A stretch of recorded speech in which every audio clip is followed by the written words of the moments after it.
So these are lines. These are basically, each of these mean things in the world of palm reading. You can read up on palm reading, go on the internet, do a search, YouTube, you've got all the information here. But they call this part the love line.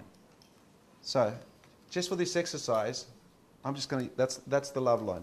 The theory goes, the closer it ends towards the middle, the more dependent she is in terms of finding her identity with a relationship. The further away, the more independence she has. Now, the most important thing that you've got to take away from palm reading is nothing's a negative, everything's a positive. So if she's a highly dependent person for her identity, you would frame it as, wow, that's excellent. You actually like to have a lot of close people around you, and that's what makes you happy, as opposed to you have dependency issue, right? If it's further away, same thing. It's like, wow, you're a very independent woman. I like that in a woman. And see how I said that I like that in a woman? I'm the prize. So you've got to have that type of talk. Now, so here she is. She's at the bar. She's leaning against the stool. So I would come and say, I'll say, quick question. All right. Eye contact first, smile. All right? Nothing like being serious or being nervous. Eye contact first. You've got to connect with her and a smile. I've already touched her. I've already broken through the personal space. A lot of guys get caught the fact that I can't keynote. Who knows what keynote means? Exactly. I can't keynote. Throughout the whole half an hour interaction, they will never touch the woman. The important thing is to touch upon the moment, go. You said it. So like by tapping her on the shoulder, you've broken through that barrier.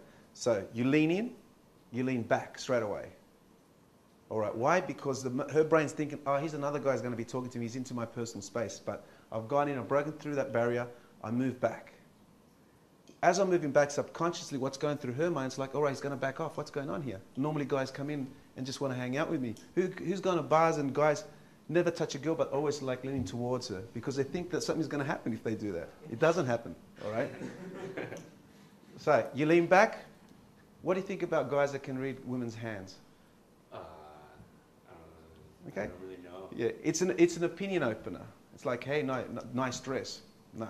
It's like, what do you think about guys? And you can do this to 2 or 3 girls at the same time. When you do that, same principles. Eye contact to all girls, smile, then go in. Now, what you will find all girls do instantly is they'll stick a hand up, read mine. They're shit testing you. All right, once again, I'm touching. The first thing I do is like, I grab her palm, I twist it around. What am I doing that? It's because I'm having fun. I'm in control here. It's my frame. It's my reality. She's coming into it now. All right?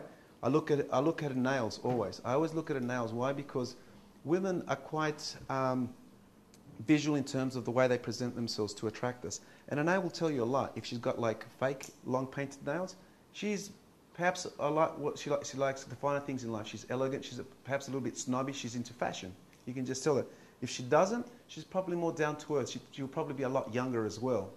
If she's got just like short nails but painted, well, she's like probably in between from the girl with longer nails to a girl that doesn't paint her nails. Or if they're actually like quite rough, well, maybe she actually works with her hands. She's probably in the arts or something like that, or a mechanic. All right.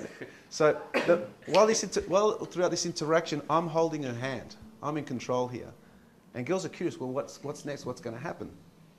So I look at her nails, and I actually give her what's known as a cold read. That like, based on her nails, wow, you're actually quite a down-to-earth girl. Like I can tell that by your nails because they're quite short. But I've also taken the opportunity to look at the way she's dressed. If she's glamorous, she's wearing high heels, she's wearing flat shoes, she's wearing sneakers. If her tops were open to the bottom, or if it's a top like closed up, these are the things you've got to be looking at and reading. So once you turn around, I'll say, look, I'll just give you a quick read. All right, this is the love line. I can see that you're a very, very independent woman.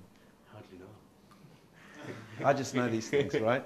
So once again, I'm breaking the barrier, but what I've done now is I put her arm, and I didn't put my arm and go to her. Ah, subtle. Okay? And I rewarded that behavior. Okay? Now, I've got to go back to my friends. I might see you a little bit later. Sorry, what was your name? It's Miles. Miles, okay. Nice to meet you, Miles.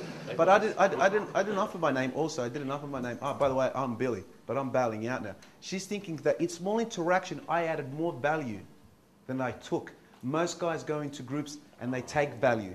They take it.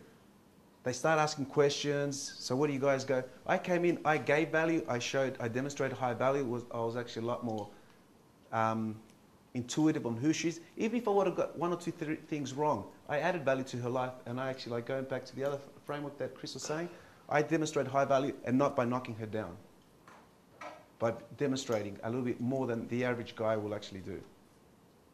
All right? So who thinks they can use that? Yeah? It's quite easy. Try it. Try it.